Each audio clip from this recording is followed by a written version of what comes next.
अस्सलामु अलैकुम वरहमतुल्लाहि वबरकातुहू। प्यारे नाजरीन, आज का दिन मुसलमानों के लिए बहुत ही अहम दिन होने वाला है, क्योंकि आज के दिन संसद में वक्फ बिल को पेश किया जाना है। अब देखना ही है कि वक्फ बिल के हवाले से क्या होता है। ये बिल रिजेक्ट होता है, और अल्लाह करे कि ये रिजेक्ट ही हो जाए, या फिर पास होता है। ये दरअसल तीन आदमियों पर पूरा मामला टिका हुआ है, जो एनडीए की सरकार में है, जिनके अंदर चंद्रबाबू नायडू है, नीतीश कुमार है और चिराग पासवान है। अगर ये लोग जो मुसलमानों के वोटों से हुकूमत में आए हुए हैं, अगर ये पूरा समर्थन करते हैं तो फिर वक्फ बिल पास हो जाएगा। और अगर इन्होंने अपने हाथ पीछे खींचे तो फिर यकीनन ये बिल किसी भी सूरत में पास ना हो पाएगा।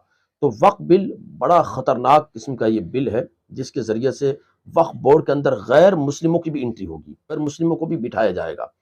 तो अब देखना ही है, असदुद्दीन ओवैसी ने तो पहले ही कह दिया है साफ साफ कि ये वक्फ बिल नहीं है, बल्कि ये वक्फ को एनडीए की बर्बाद करने वाला गवर्नमेंट नहीं है। जिसको उन्होंने क्या बात रखी, चंद्रबाबू नायडू, पूरा नीतीश वीडियो आप कुमार, सुनिए। चिराग पासवान और जयंत चौधरी सपोर्ट कर रहे हैं, ये वक्फ बिल अनकॉन्स्टिट्यूशनल है।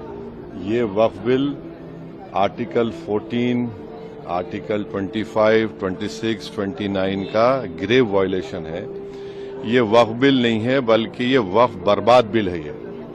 और अगर चंद्रबाबू नायडू, नीतीश कुमार, चिराग पासवान, जयंत चौधरी इसकी तायीद करेंगे तो वो अपने पॉलिटिकल रीजंस की वजह से, या जो भी उनके है नैरो रीजन तायीद कर रहे हैं नरेंद्र मोदी सरकार की, ये बात साबित हो जाएगी कि वो मुसलमानों की मस्जिदों को, दरगाहों को, खानखाहों को, इवैक्यू वक्फ प्रॉपर्टीज को और लिमिटेशन एक्ट अप्लाई करेंगे तो एनक्रोचर्स को रिवॉर्ड करेगी। तो वो उसकी ये सपोर्ट कर रहे हैं। उनको ये देखना चाहिए कि ये सपोर्ट तो कर रहे हैं, मगर क्या आप 5 साल के बाद जब जाएंगे जनता के पास, क्या जवाब देंगे उनको? अब तो बिहार का चुनाव भी है। तो ये अनकॉन्स्टिट्यूशनल। एक बात समझिए, वक्फ बाय यूजर सरकार निकाल रही है। हिंदू धर्म में mud by user, temple by user allowed है, तो यहां पर क्यों अलाउ नहीं कर रहे आप?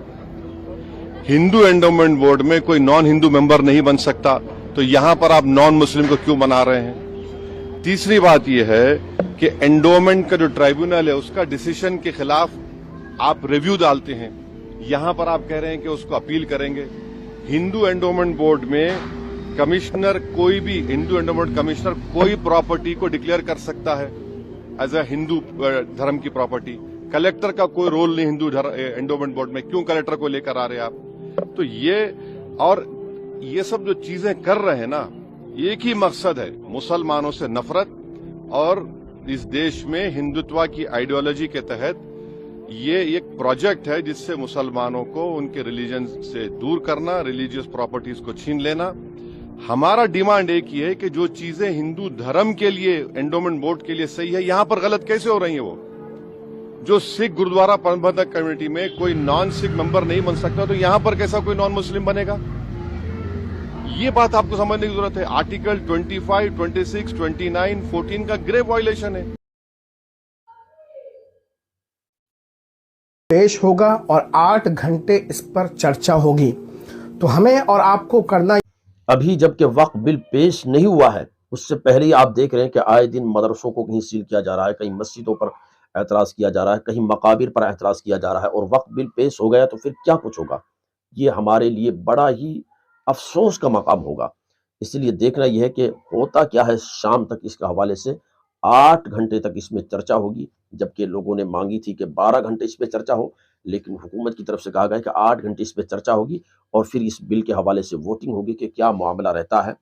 तो वक्फ बिल पेश किया जाना है। आप और हमारी जिम्मेदारी है कि हम रब से दुआ करें, खूब दुआओं का एहतमाम करें कि रब ऐसा करम कर दे कि ये वक्फ जो है किसी तरह से पास ना हो सके, और हमारी जो मस्जिदें हैं, हमारे जो मदरसे हैं, हमारी जो औकाफ की ज़मीनें हैं, जो हमारे बुजुर्गों ने मुसलमानों की खैर व भलाई के लिए वक्फ की थी, उनके हवाले से हम उनसे उसी तरह से फ़ायदा उठाते रहें जिस तरह से अभी फ़ायदा उठा रहे हैं।